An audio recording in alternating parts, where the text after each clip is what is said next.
στα χέρια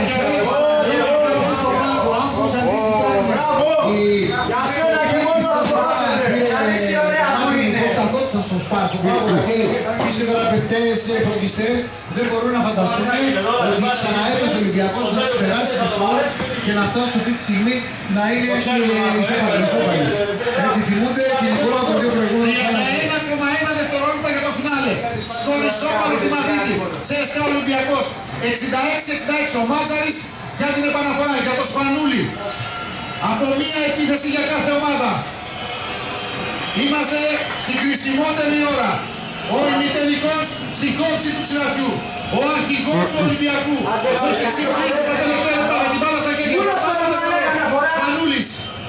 5, 4. Δοκιμάζει σου την πρώτο. Σπανούλης.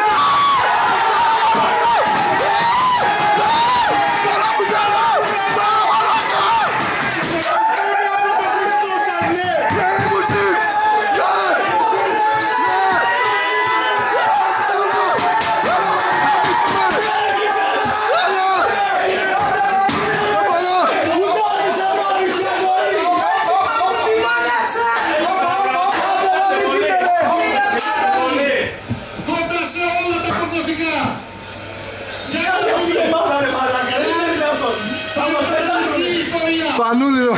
Και δεν θα είναι μια φάρσα αυτή τη φορά. Άντε χωρέ παιδιά, τη φάρσα ρε. Καλείστε κάτω, κάτω, κάτω, κάτω.